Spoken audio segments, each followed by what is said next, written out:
start recording.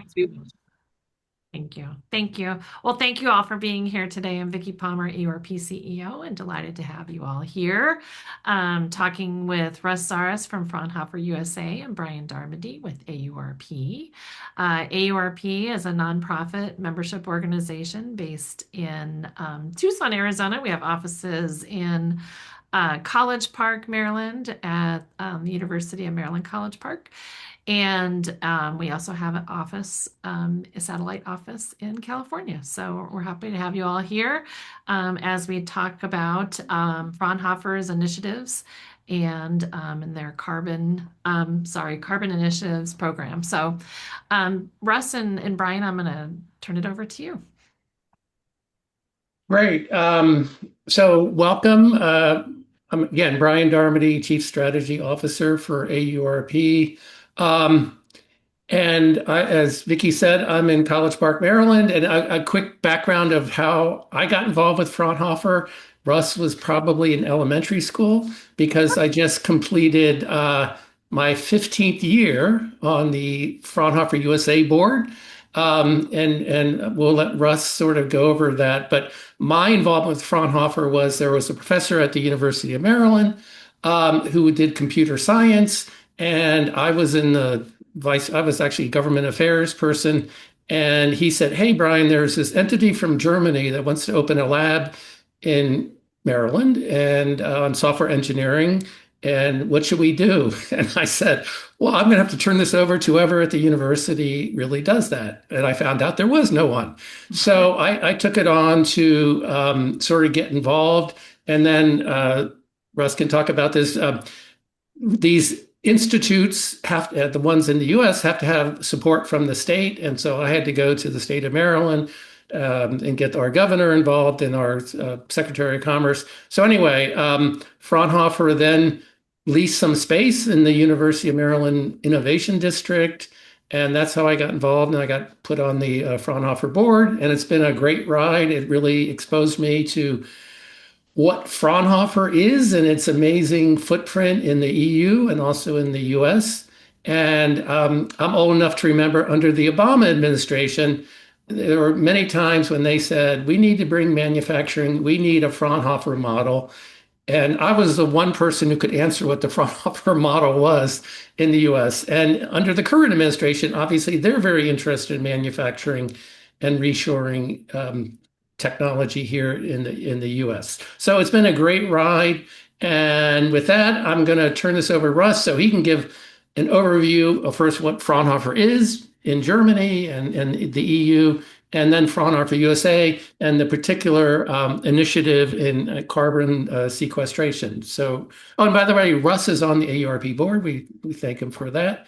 Russ, over to you. Thanks, Brian. Yeah, so Brian is ending his tenure on the AURP or on the Fraunhofer board. I'm beginning mine on the AURP board, so we're just kind of passing the torch there. And Brian, I'm a little older than I look because I just celebrated my 13th year at Fraunhofer as well. Oh, okay. So we were almost here for the same amount of time. Yeah. But yeah, so it's great to see everybody. I'm Russ Zarras. I'm the Director of Strategic Initiatives at Fraunhofer USA. I've had many roles at the company. They really just pay me to go around and talk now, but I'm a physicist by training. I run a lot of our special programs, really looking at partnerships, growth for the organization, and trying to really connect, in particular, industry and government with the technologies and scientists that we have, globally and especially here in the United States. So I'll give a brief overview of what Fraunhofer is to kind of help everyone understand who we are, what we do, and then we'll dive into a very cool, let's say, call it incubator accelerator program that is a good example of public funding leveraging industry like venture capital to drive startup engagement. So I think it'll be a good topic for many of your parks where you have some corporate work going on, some hopefully startups coming and growing out of your parks, and then ways to maybe incubate or accelerate those from maybe some best practices from this program. So I'll share some slides here, and this is definitely informal. So if anybody has questions, I think you can either put them in the chat or raise your hand, and Brian or Vicki or somebody can just cut me off, or we can go like that. So let's jump right in.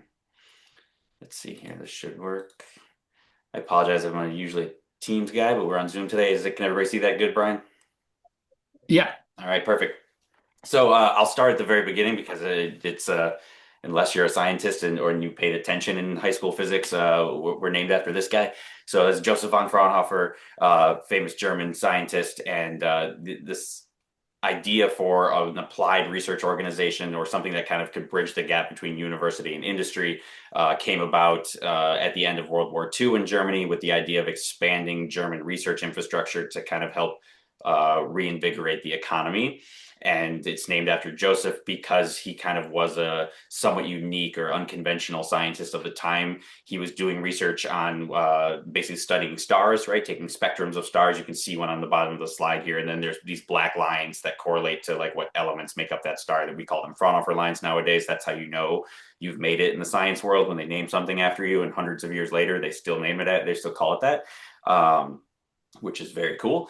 But the idea is when he was doing this research, he needed ways to get better lenses for his telescope. So he invented ways to manufacture them. And then he eventually started a glassmaking company in order to make them for him. So it's this truly research, invention, entrepreneurship kind of person to model, an organization that is supposed to drive that. So Fraunhofer is now the world's largest applied R&D organization. We're a nonprofit organization whose sole mission is to have a positive impact on society by bringing as many technologies through the world as possible. So in Europe, we have about 75 institutes, 32,000 people doing, most of which are scientists, doing applied research for industry, solving the problems of industry and government and getting them out into deployment as quick as possible, really focusing on, that scale up and de-risking stage of R&D that many universities globally lack. The other hero numbers for any good research organization around here are averaging 2 patents a day and 10,000 publications a year. We have a lot of nerds, really powerful in doing every type of science and engineering you could ever need for your economy. So we all work in the space for AURP, university resources to industry, trying to kind of drive innovation out of the universities and into the world. And Fraunhofer does the same thing. We are sitting in that TRL level of 4 through 7, looking to scale and de-risk technologies so that industry can adopt them, taking feedback then from those industries and feeding it back into the early stage of innovation to then further drive those technologies, into the future. And Fraunhofer is able to do this. We've been doing it now since 1949. It's a very proven model. Like Brian said, there's many governments in the world who have studied us extensively because it is one of the highest ROIs on research investment in the world. So it's something like every dollar of money that goes into Fraunhofer, $17 of GDP come out, something along those lines. It's really an incredible mechanism for taking your money as a government and getting the most impact on your economy. Now, how do we do that? How do we move towards having these impact goals? Well, first you have to decide what you're going to steer all of these scientists towards. And so we kind of align our major research topics around the world with what other large governments and industry are doing. And so you think about things like AI or hydrogen or quantum. Obviously, you can't click on any news article today without hearing one of those things, especially AI, because I think it's writing half of the news we read. It's just lots and lots of AI. Moving, that we want to move towards, because we think that as we scale and deploy these technologies, we can move towards the types of impact goals beyond just a stronger, more resilient economy. We can move towards things like an energy transition, affordable healthcare, having a fully circular economy. We believe these are good for society, in addition to the fact that companies utilizing these technologies can also make a lot of money. So it's really a public good as much as an economic good.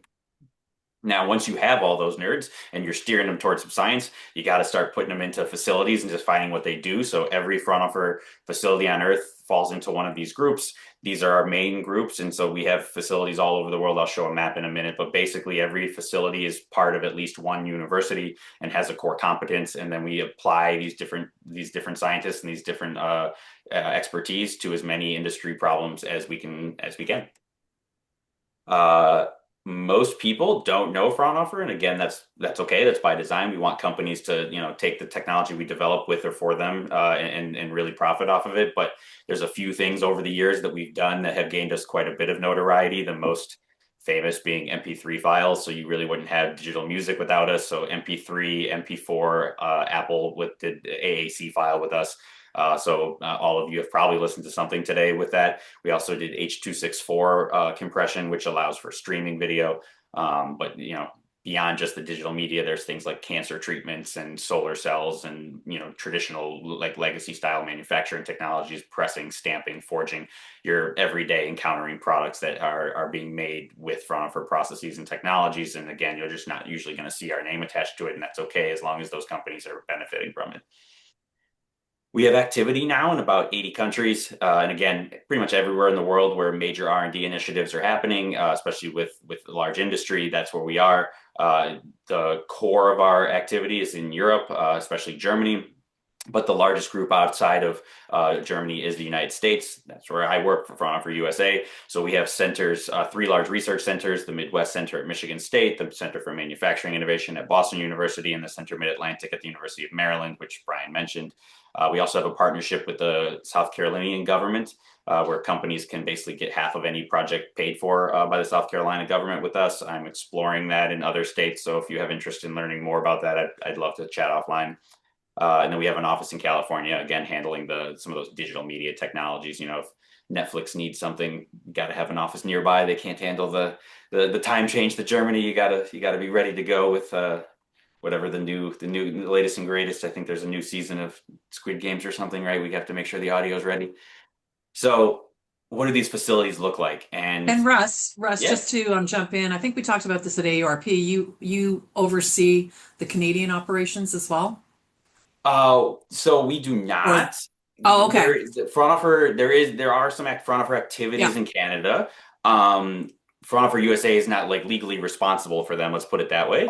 But there are collaborations between them. For example, the office in Michigan and the office that Fraunhofer has in Western Ontario are about a 2-hour drive or less apart from each other. Exactly. So they are close collaborators. We do have a partnership between those 2 entities. Okay. But the lawyers would tell me that those are legally separate. They're not the same, right? But they are just a few minute drive apart, and they work on very similar advanced materials types of topics. So okay. Yes, Carol. So is London, Ontario the only location in Canada? So there's always this kind of thing when we look at the maps of where we have like core facilities and where we have like maybe short-term partnerships or projects, right? That because there are projects happening across the Sure. US, across North America. And so that's a harder question to answer. I would say that's the major large scale facility Okay. in Canada. Great, I've visited. Okay, that's perfect. Thank you. Yep. And so that facility focuses on large scale carbon fiber composites and some other things. Actually, it's very similar to the picture I have here on the bottom left.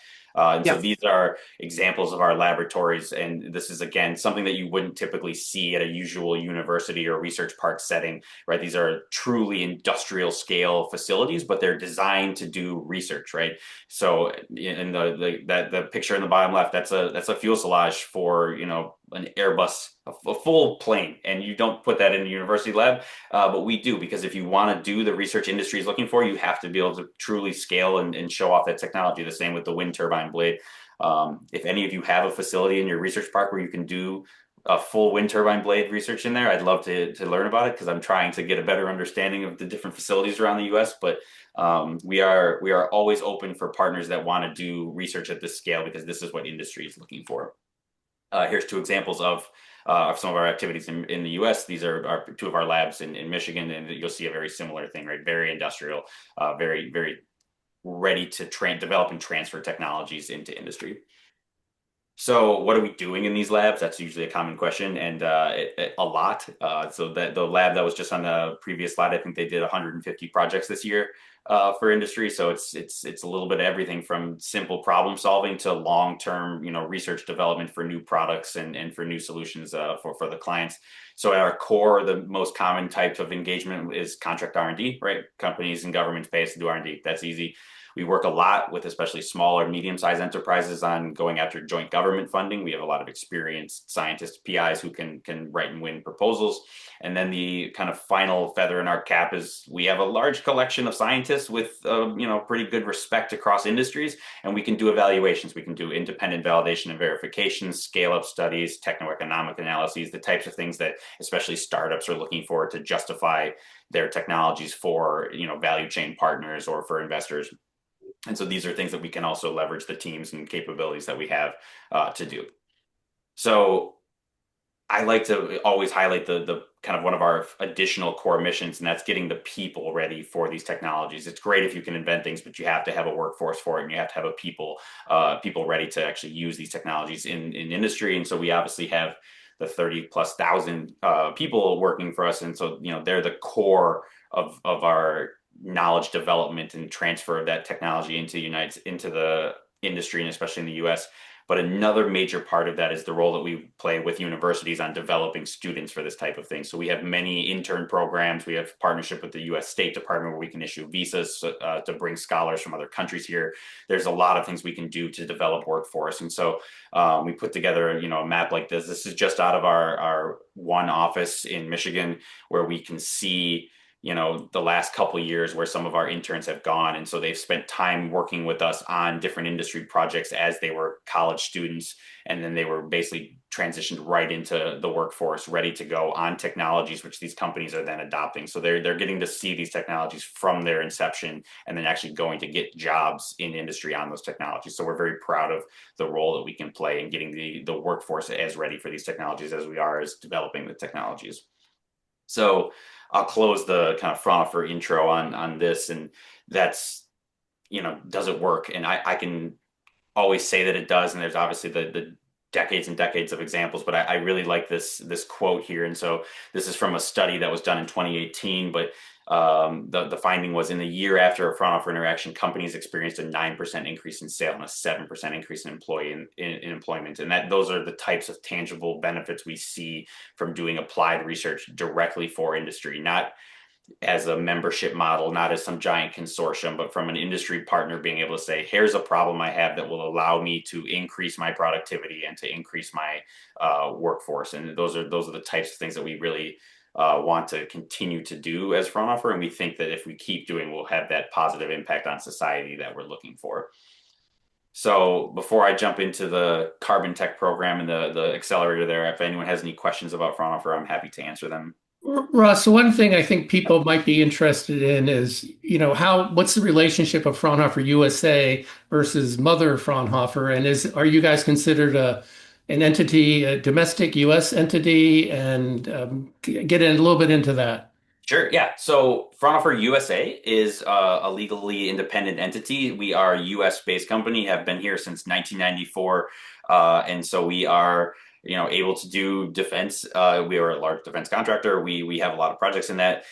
We are part of this global Fraunhofer network. So Fraunhofer in Germany, Fraunhofer Gesellschaft is kind of the original mothership. It's where a lot of the expertise resides. But then there are 8 affiliated organizations around the world like Fraunhofer USA. So you have, Fraunhofer UK, Fraunhofer Austria, Fraunhofer Portugal, these types of things where they're set up in the same way. We're part of the same network, but we are legally independent. So Fraunhofer USA is a U.S. entity and capable of doing work with really any partner here in the U.S. But what we have access to is that network of scientists. And so depending on the client, they're really looking for the solution. We can source that solution from anywhere in order to get it to them in the most efficient way possible. But if they want to keep expertise here, they want to keep things in the U.S., we're able to do that. We do not share IP with Germany or with the other side, any of the other institutes around the world. The idea really is that we are a U.S. entity. We just have this workbench of scientists around the world to tackle any topic, any problem of any size. So it's set up in a way to be as flexible as possible in order to have the impact that we're looking for. Does that answer your question, Brian? Yeah. Kevin, you have a question?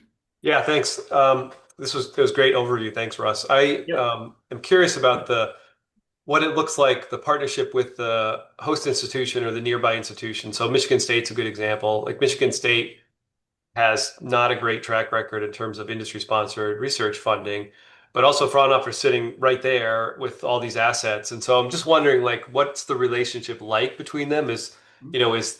Whatever. Just take it from there. Right, absolutely. Understood. So basically, it varies a little bit case by case, right? Because every university is set a little different. And then there's also, like Brian said, there's economic development role that maybe they want Fraunhofer to play. But Michigan, the role between Fraunhofer and Michigan State's kind of become a very good example of a core partnership. So we have our facility. It's actually on campus. The university views us as almost like a department within the College of Engineering. So we have, we report up to the Dean of Engineering.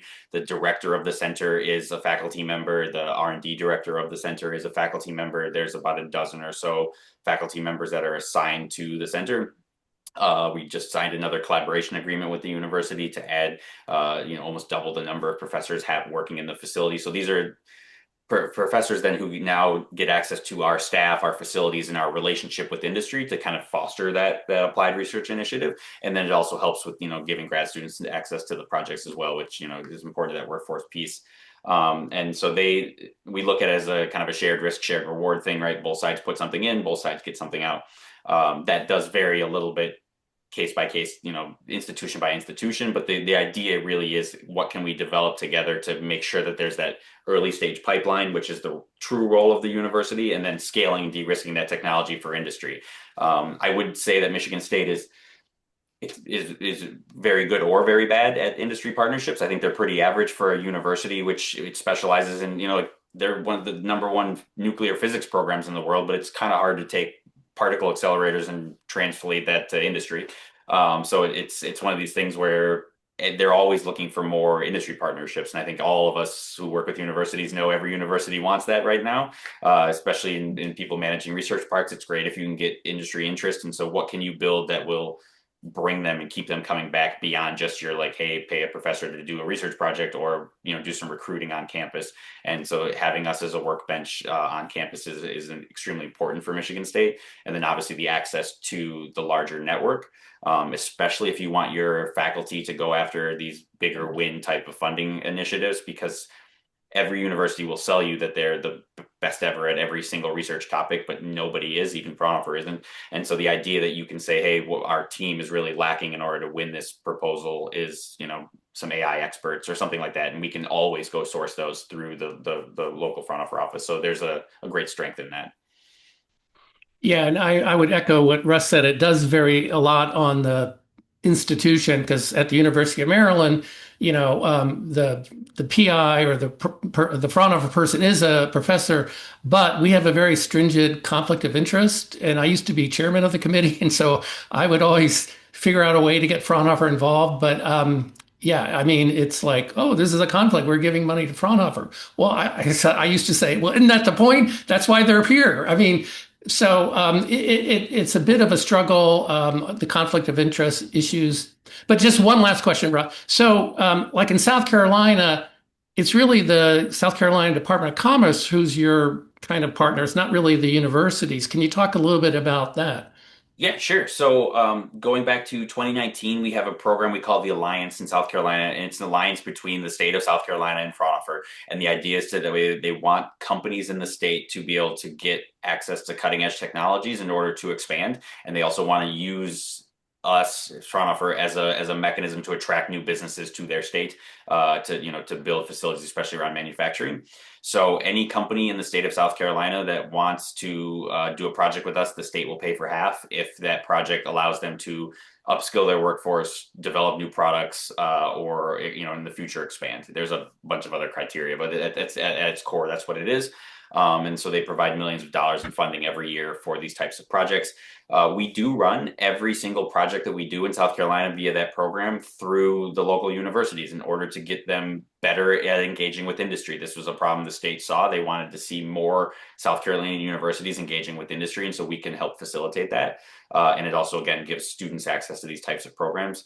And that isn't just the big R1s in the state. We also have projects that have involved the like technical colleges or the community colleges, for example. Like we did a project with Bosch to develop curriculum on new technologies we were developing with Bosch so that they would have ready to go certificates for their workforce that are being trained at those facilities. So it really is a statewide program for innovation that is, again, like Brian said, coming from the Department of Commerce.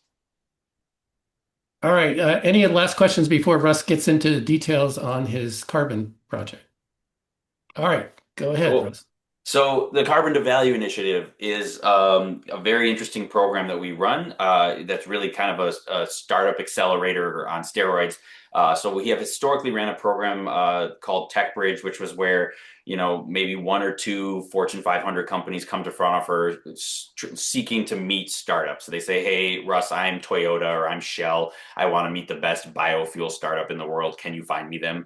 Yes, we can absolutely do that. Then we would usually validate them, and then they would, pick a winner, let's say, or two or three companies, and then they would give them some money to scale or de-risk or validate something with us. And so that was a great program, but we really wanted to do something larger around building an entire ecosystem for a specific technology. And we thought carbontech was a great opportunity to do that. And I'll talk a little bit more about what that is in case people don't know.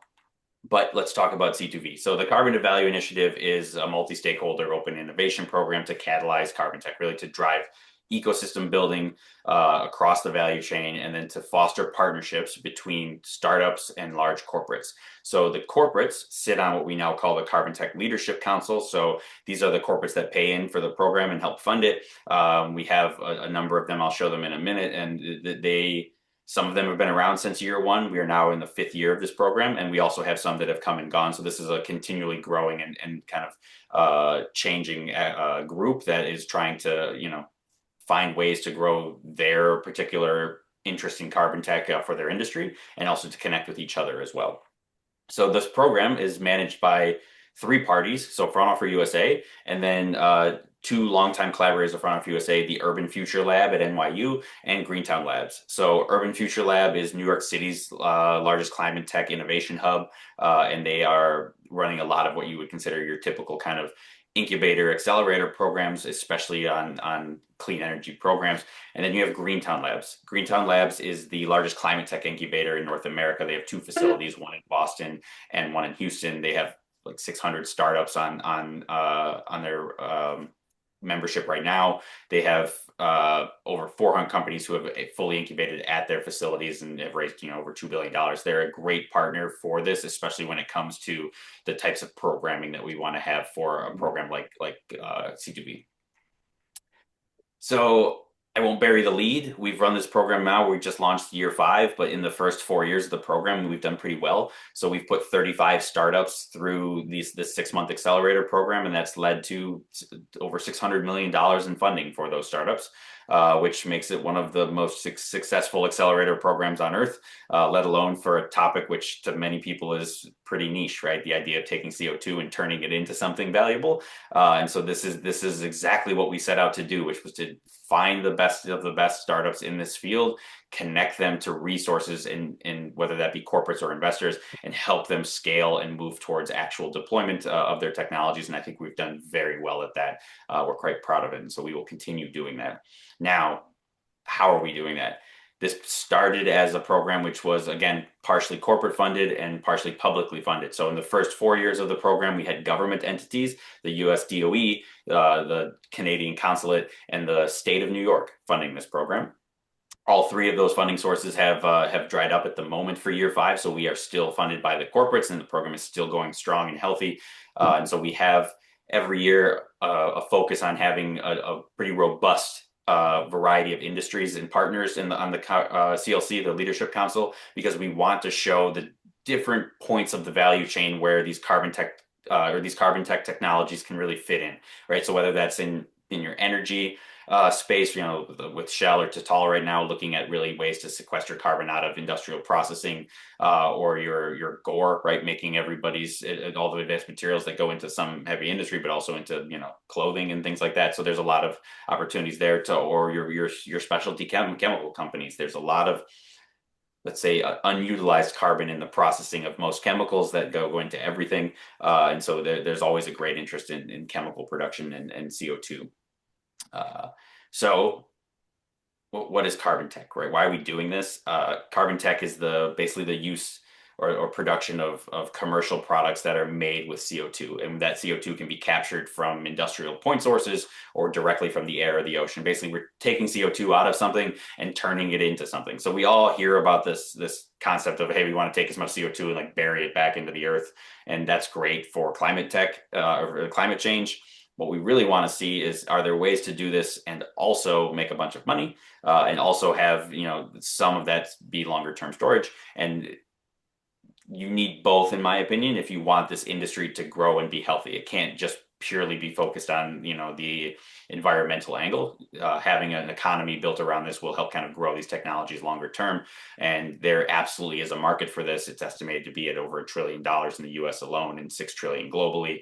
This was a study by Carbon 180, who's, whole reason for existence is doing this. They're very, very thorough. And so this idea that there's things in fuels and construction and plastics and chemicals, all of this, there's great opportunities. These technologies exist. They're just very early, and how do we scale and de-risk them? So carbon tech is kind of this broad thing, right? We're going to make all these materials, but there's a lot more to kind of carbon management. And so you hear about, how many trees can we plant or how much carbon can we sequester in farms, and that's all part of it. Then you get your carbon capture out of factories. You get the holy grail one's always just, can we just suck CO2 out of the air? There's lots of funding for that around the world, especially in, around equatorial parts of the world where it happens quite easily at the temperatures. And so these are things that we will see in the future. It's kind of this interconnected ecosystem, and if we get this program right, and I think we are doing that. I will say there's a quiz at the end of this, so I hope everybody's taking notes about what carbon tech is and all of that. So carbon capture is not carbon removal. We hear about this a lot too. So carbon removal is basically sucking CO2 out of, let's say, the air or the ocean, or places where it already exists. We've already emitted it. So this is from like legacy emissions, right? Things from long-term less than great choices by humanity. And then there's carbon capture, which is scrubbing it out of currently happening processes, right? So like right out of let's say, the example here is really good. There's a sponge sucking it out of the smokestack of a factory, but these are two different approaches. I'm really only addressing this so someone can say that they learned something in this talk, other than just hearing me try to sell you on Fraunhofer for an hour. You learned the difference between carbon removal, carbon capture, but the idea is both of them, we end up with CO2 that we believe we can use to develop products. And so this landscape is pretty complex. There's all these different waste sources. There's all these different conversion technologies, and then these things can turn into a whole variety of products and services. And so that is the kind of concept of why we wanted to do C2V. There's a great opportunity here. These startups exist. They're from all over the world. How do we take each one of these steps and grow it, foster it, and really try to build that ecosystem? And if you look at the startups we've had over the last 4 years, we've done that pretty well. We have point source capture, direct air capture companies, carbon conversion companies, and that's, again, the majority because that's the 2V part of C2V. But we're also mineralizing carbon, right? We're turning it into rock, or we're putting it back in the ground. We're doing something with it where it's theoretically longer term storage, which is also addressing that climate change problem. And so this is, again, a great list of companies doing this work and that have gone on to very much success. And so you see ones that are, taking CO2 and making fuels, or taking CO2 and making materials for buildings, or one of my favorites was Airco. They are currently making jet fuel, but when we first let them into the program, they were making vodka out of CO2, which is always just, they're a lot of fun at parties. So this is these types of opportunities for technology and industry is just beginning.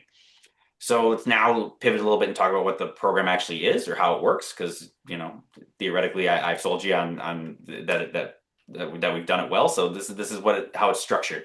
And so every carbon to value program lasts 1 year, but the actual, let's say, program itself is about 6 months. But the time it takes to do your scouting and selection and actually kick off a cohort takes about 6 months as well. So from the, let's say, startup scouting to the final showcase where we publicly unveil all these companies and the press and investors and all that come to it, that's about a year's time. And so we are right now in the kind of kickoff phase of year 5. And so everything else from here on out, I'll talk about the current year, even though it is applicable to the previous year. So in addition to the kind of logistics of running this program, we also run events for the corporates, right? So that they continue to engage with each other, and then opportunities for them to engage with the startups directly.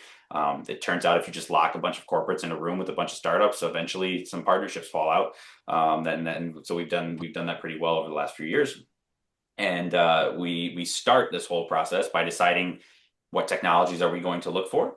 And so the first step is that, and we have 4 kind of main pillars of that. So carbon capture, carbon conversion, CDR, or carbon dioxide removal, which is taking it out of existing places, and then your enabling technologies, right? If you're going to build an ecosystem, somebody also has to have your carbon markets technologies, your software, your reporting and validation or verification technologies. These are things that just have to be in existence if you're going to have these industries grow. And so we're looking for all of those. So once we know Russ, what is MRV? What does that stand it's for? measurement, reporting, and verification. It's basically if you say, Brian, I've removed X number of tons of carbon from something, it's how do you prove that? This is a major problem in, I would say, the community, in that there are no standards for this globally. There are some emerging, but there are none that have been like adopted by multiple governments. And so you hear a lot about like double counting and things like that. So this is a place where we believe there are innovations coming. I'm somewhat hesitant on this because it seems like a lot of the innovations that pop up are sometimes just like, hey, we took some AI that we used for something else and we just applied it to this. I think it needs to be more than that. It needs to be something that is, again, certified by a government or something. I'm not sure a startup will ever solve the MRV issue, but I think there are technologies that will allow you to do MRV more accurately. That's happening, but we're still kind of waiting on some legislation somewhere in the world to help kind of push and drive that requirement for the industry. So once we know what we're looking for, we start the process, and that process is pretty daunting from a team perspective of what we're trying to do. But you sit and you send a lot of emails, you call a lot of startups, and you really start doing the work to get your applications. And we did that again this year, where we were looking for as many partners as we could or startups to apply. And then I think we were able to once again hit a record number of applications. So I lost my control. There we go. So if we look right now, we for year 5, we had 165 companies apply. And so we started with about 1,200 companies that we have on our radar. And, through sheer elbow grease and force of will, we reached out to all of them. We got the 165 to apply, and that was our record. You can see the previous years in the bottom left here, but we're typically averaging, 120 or so every year, and that's a pretty solid number for a growing ecosystem or a growing community. I'm interested in exploring this in other technology areas now that we've had this success in carbontech. So if anybody wants to chat about the things we could do in other spaces, I'd be very open to that. But I like where we're at right now with the number of applications. And if you think about where those are coming from, that's 6 continents. I still need an application from Antarctica to really check off that box to say we've got one from everywhere. But I think we did pretty good with the other 6. And we got 33 countries this year. So we're quite happy with that. 57% of the applications this year came from the carbon conversion to products sector, which is exactly what we want to see in this carbon to value program. So we're really kind of managing to hit that sweet spot. I will also say that, like 80 something percent of the applications fell in that TRL level of 4 through 7. I believe that's a lie, right? Most of these startups will just tell you that because they know that that's what we're looking for the program. So I don't know if that's necessarily we're hitting the sweet spot as much as they're all just writing what they want to say in the application. But either way, there are a large number of companies around the world doing this that are looking to grow. Many of the ones from outside the US, and this will be interesting to our AURP audience here, are looking for ways to set up in the United States. This is the market they're most interested in. That's why they're joining this program. They want to meet the corporations from the US. They want to find places to go. That's also why New York wanted to fund this program in the beginning, is they wanted to drive as much of this investment into their state as possible. And they realized this was a very good way to do it because it's a fish in a barrel situation where they were paying Fraunhofer, Greentown, and Urban Future Labs to put the fish in the barrel for them. And so we did that. So there's been quite a bit of investment into the state of New York from the companies that have gone through the program. So there's also the economic development piece there. If you look at the how we actually do this, the judging process is pretty impressive. We will go from those 165 applications to the final cohort in about a month. So we have a huge team of Fraunhofer scientists as well as opt-in experts from the corporates who will judge them. So in the very first step, I kind of call it the bouncer round or the crazy people round, right? We have to kick out a handful of applications who are doing something, they're trying to harness the moon or something like that to capture CO2. You throw those ones out and then you're left with the kind of cream of the crop. We actually judge all of them. Everyone gets judged by at least 3 experts. And then we work our way down to interviewing kind of the final, let's say, 16 to 20, and then we select there. So every cohort every year will have 8 to 10 companies, and then they'll go through a 6-month accelerator program. And that program will contain things about, introduction to investors, time with their corporates. That each startup will be given a direct advisor from one of the corporates. So we do like a matchmaking system to make sure that they have a good alignment there. And then they'll also get your typical like accelerator programming things about communication, things about, how to scale your business, when to do hiring. The last couple of years, we've had a lot of sections on understanding like what the 45Q tax incentives and all that those things are at the federal level. Just really giving these startups all the tools that they need to either raise their next round of investment or to continue to grow. So happy to show off the newly announced year 5 cohort. We got a little bit of everything in this cohort. It's really a great example of what's happening in the industry, right? So you have companies that are earlier stage that are doing, some of your carbon capture. You have companies doing fuel. You have companies from the US, from the Europe. So we have one from the UK and we have one from Germany. We have our first company from Africa in Octavia Carbon. So we've had a few applications every year from Africa. This is the first one that has really been ready, I think, for that large scale corporate investment and partnership. So we're very happy to have a company in the cohort from Africa. We have some later stage companies like Universal Matter. They take CO2 and make graphene. They're bordering on small business at this point. They have about 50 employees. They're really set the scale. So we're I think hitting that sweet spot of the ecosystem is healthy. We see startups coming from a wide variety of industry experience. We see a lot of startups ready to grow, and we see obviously the interest from the corporates.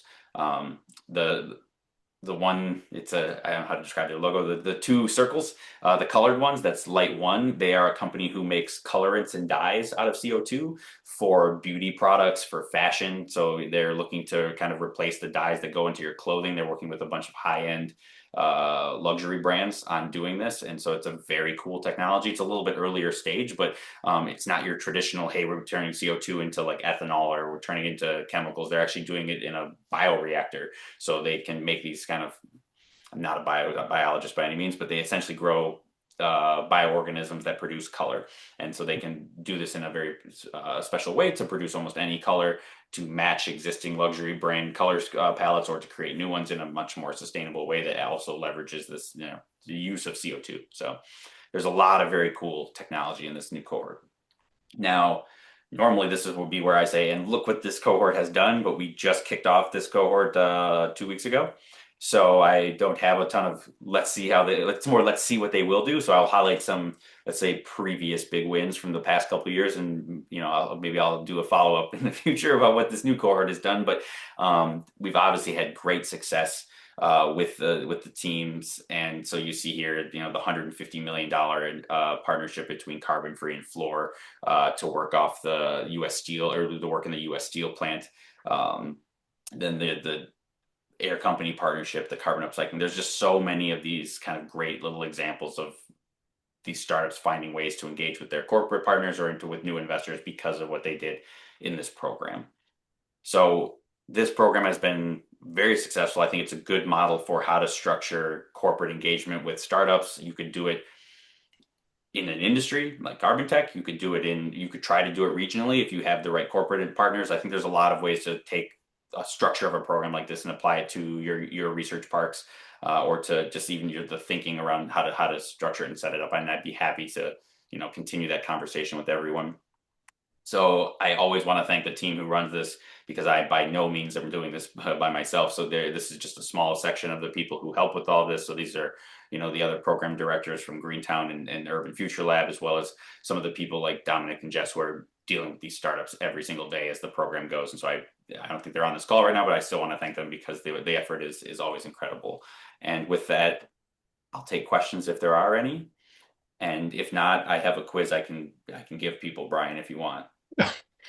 Well, I have questions, but let's ask the I'll audience jump in. any questions. I'll jump in. Yeah. Yeah. So Russ, we have a company that is doing carbon capture, and they have $20 million of funding from United Airline venture funds.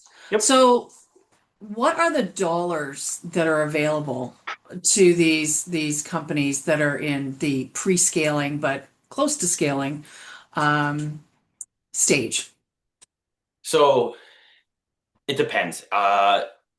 They get no money for being selected into our program. Just wanted to Okay. say that. Well, they do get a stipend for the travel and things, but we do not award them any money.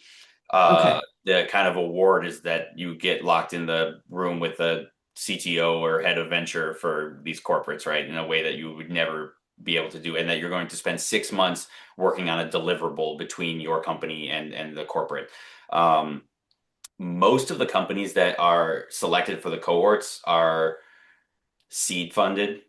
Many of them are raising a Series A or have raised a Series A. So that kind of gives you this, the where on the timeline they are. Hmm. And being a kind of hard tech startup community, most of them are raising in the $10+ million range for that Series A because nothing is cheap at that Yeah, scale when you build these things. And we are exactly. exploring expanding this program to where we would run a second cohort every year, much smaller, that would focus on deployment, right? Companies that need to raise 100 to 150 million for their next step.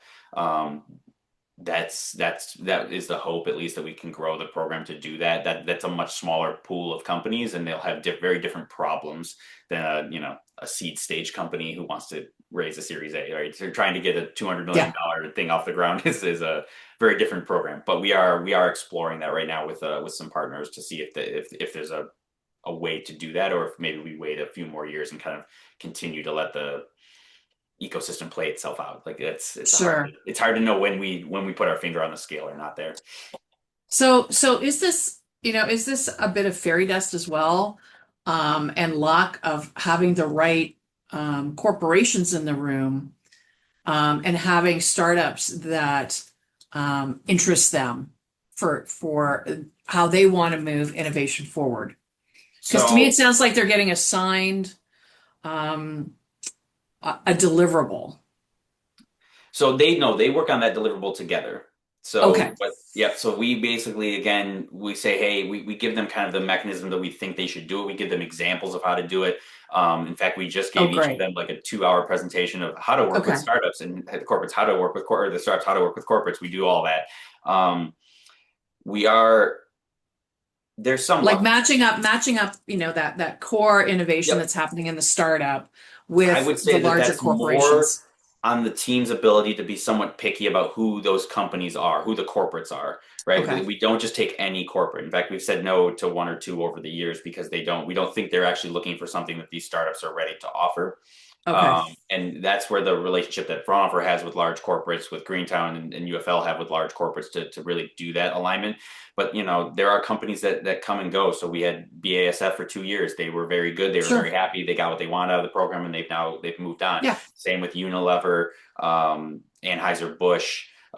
So we had a number of these companies that said this is what we want. They engaged, and then they left. And I'm hoping that at some point we get a return Sure. CLC member. But we are very actively kind of scouting and connecting with these corporates to make sure that what they're looking for is important. So before we even issue the request for applications, we work with them to just make sure that the things they're looking for are expressed in there. And then when we're doing the interviews, we make sure that at least one company in the cohort checks the box for every Okay. corporate has one. That being said, most of them kind of understand that just because there's a startup that might technologically align with them doesn't mean that they're going to have a really good concrete example, because you won't know that until they really work together. But Yeah. they come in willing to take the risk and spend 6 months working with these companies. Okay. And That's then helpful. Thank you. in Yeah, that's addition super to the helpful. one-on-one matching, we have a lot of opportunities for them to work with the entire CLC, the entire corporate collection. It's Okay. just a question of, like, I don't force them to do that, right? They're given lots of activities and opportunities to do it, whereas like we make them do, twice a month calls with their advisor, that type of thing. So we want to see that, but I don't tell them they have to do that with all the corporates. And so some of that's also just on the startups themselves, how willing they are to grind for 6 months to get as many of these corporate engagements as possible. And is there a situation where the corporations are actually funding the startups? Oh yeah, so Okay. we've seen joint development agreements come out of this. We have not seen an acquisition yet come out of this, Okay. um, but we've seen another like really common example is Fluor. So they're one of the biggest EPCs in the world, and they do a lot of like pretty much pro bono kind of FEL type work, right, for these startups to say, Yeah. hey, your next stage of manufacturing is going to look like this. This is what your next size facility should do, and they're doing that obviously somewhat in a business development perspective, but they're really doing Yeah. that as part of the program with these companies. So there's an inherent value there. There's also so X Prize sits on the carbontech Leadership Council. Most of the companies have gone through X Prize or are trying to go through X Prize. They gave out $100 million, so there's a Hmm. kind of a synergy between our program and X Prize, or the Carbon X Prize. And then there's people like Shell who have their own kind of innovation Yeah. system. They have the Game Changer program. We've seen a bunch of companies leave C2V and go directly into Game Changer and vice versa. So there's like these entirely different innovation ecosystems that these corporates are running that they use as pipelines in both directions with the program. So I wouldn't say that they're always giving them money. Sometimes there's other opportunities they get with the Yeah, companies. exactly. Yep, Exactly. Okay. Thank you. of course. Other questions? So, Russ, let me jump in and ask you. So, how does your program, first of all, physically, do they have space in either these Greek, either of the Yes. two sponsors? And how does Mother Fraunhofer, all the research institutes, are they supplying knowledge and is there partnerships with the Fraunhofer institutes around the world? Yeah. So on the space question, yes, Greentown Labs and Urban Future Labs offer your traditional incubator type space, both on the office space and on the everything wet labs supplies.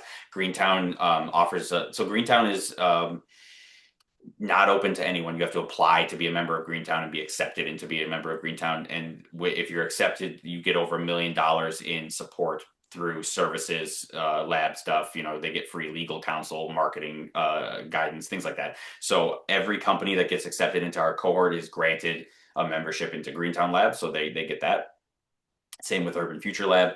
Now Fraunhofer, we heavily use the technical expertise for the judging, and then they do not get a guaranteed like project with Fraunhofer. That was kind of in the smaller scale model when we weren't doing this as big of cohorts and all of that. But we have done many projects with the startups, through the program or afterwards, and so that they are given access to them, and typical to any company, they're we give them free meetings and scope of work and all that. So if they want to meet with our teams and see what could be possible, of course we will do that. In fact, I had a company on the first day of the kind of program launch. We signed an NDA and we're moving forward with them. So I think they have plenty of opportunities to engage with Fraunhofer globally, but we don't necessarily like give them any money because we are a nonprofit. We're not a funding source, but that's definitely a possibility. Let's say. Well, Since we were talking about money, can we go back to relationships with the universities? Yeah. What does that monetarily look like? And I know you've only seen one relationship, right? They're all different. Mhm. But here's a scenario. We have a single built or a specific built research lab, standalone, that is underutilized and in a very specific space-oriented area.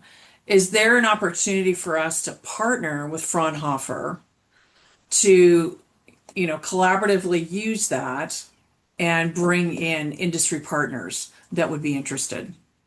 Yeah, I mean, absolutely. I think there's a lot of opportunity to take things that are close to the Fraunhofer model or set up to be done something like that, and then to Yeah, kind of have us help you, push that forward. How we do that and the funding of all that, that's a, later yeah, conversation we can have, Carol. But I think, yes, there's always opportunities to explore things and say, hey, we want to take this and really push it farther into the applied science, do it really for industry, and having something already existing, especially if it's underutilized, that's yeah. we can help with that, right? Especially if it has Okay. specialized equipment and all that. There's an opportunity 100%. there, right? 100%. Something that again I'd love to talk about, further. Very niche, but I Yep. think your network globally, could really be interested in this very specific facility. Yeah, and I think when we look So at, what does that look like, right? you want to have something that is relevant to industry, and so you've got to be Yeah, careful because sometimes things will become too niche, or they can kind of run their course, right? And that's we yeah, Fraunhofer will judge each of its facilities kind of independently on for their sure. ability to do that. And so I think if it is an opportunity where it's an area of technology where there's interest from industry and government, then yeah, we can always Yeah, explore ways to do that, or even pivot it from what it was kind of originally built for to yeah. something else where there's current funding. Yeah, so I think that there's I'm just trying to think of a simple example for first engagement with Fraunhofer. I can yeah. Um, Let me and speak I to think that. that might So be that low-hanging fruit. yeah, when I talk to universities or governments that really want to do something bigger with us long term, I always tell them before we start, building the bridge, let's just do some projects. Let's do something where you Yeah, get your professor some industry projects, or let's serve your local industry, somebody in your area who we know we can help, and we don't necessarily even have to do it with boots on the ground in your area. If you want to just demonstrate to industry locally that they could benefit from Fraunhofer, that's a great way to start. yeah, In your case, in Arizona, we do have existing clients in the state of Arizona. That's not probably shocking to you. So yes. that's something we could definitely demonstrate. And Okay. again, that's more or less how we started in South Carolina, right? It's the idea is we wanted to really build up some project expertise, and that's the core of that program, that alliance program, which I am trying to expand. So I think we're looking for state partners, university partners that want to grow like what we're doing in South Carolina and deploy it in other places, and that could ultimately then lead to future facilities and things like that. But this idea Yeah, of saying, hey, we have some capabilities here, we want to grow a specific industry. I will also say that South Carolina was a low hanging fruit for us because they have the largest production facility on earth for BMW is in South Carolina, sure. who, being another large German organization, knows Fraunhofer pretty well. So unless you're hiding someone in Arizona, of that scale, it might not be as trivial as it was in South Carolina, but I'm very much open to looking at other states and other ways to build that alliance program up. Yeah, And obviously, in Arizona, we're very interested in the semiconductor sector, right? of TSMC, course. who Fraunhofer works with Yeah. in other places. So there's ways we can talk about that. Well, and I mean that's very aspirational what you're doing in Carolina, but I think, you have to date a little bit Yeah, start before somewhere. you Yeah. commit, right? Yep. Well, and especially because in the state of South Carolina, that's funded by the Department of Commerce. You don't just Yeah. walk into like the governor's office or a secretary of commerce That's and say, yeah. "Give me money," Yeah. right? You want to show them the benefit. Yeah. That's how I would also try to sell it because we've had a few interactions with some states where they're like, "Let's just write a proposal and send it up the chain." And it's like, I'd rather we just do a handful of projects for some companies in Yeah, your state. exactly. Yeah, And we build have up a that. very sophisticated Arizona Commerce Authority that is statewide as far as foreign direct investment and building that semiconductor industry. Yep. So they think big already. But again, if we can point to a couple of successful projects, I think that's the way to start out. We'll Yep. follow up on And that, Russ. Other absolutely. people probably have questions. Yeah, I think we've actually come to the conclusion. We're at 3:30. So I know Vicky wants to close this out with just an update on some upcoming programs for AURP. But Russ, this is fascinating, and keep us informed if you are going to do something in another worldwide technology area. But this alone was very exciting. Right. So Yep. Vicky, you want to close this out? No, thank you, Russ. Really appreciate your sharing about the initiative and how that connects to our university partners. So thank you so much. Yep. As Brian mentioned, we're rolling out our community pulse and other webinars through the year. So if there are specific topics you'd like to hear about or different speakers, please let us know. Spring training registration will open up next week. And that is March 9th through 12th. And then for those of you that were at the conference in Las Vegas a few weeks ago, we announced that we're going to have our annual conference at Pegasus Park in Dallas, Texas. And Diana and I were just there last week, and looks like we're going to be on the cusp of September, October. So mark your calendar for those dates, and we'll be sharing more information about that soon. So thank you all for attending today. And thank you again, Russ. I really appreciate it. And Carol, thank you for all your questions. Yeah, thanks for having me. And Thanks, happy everybody. birthday. Yeah.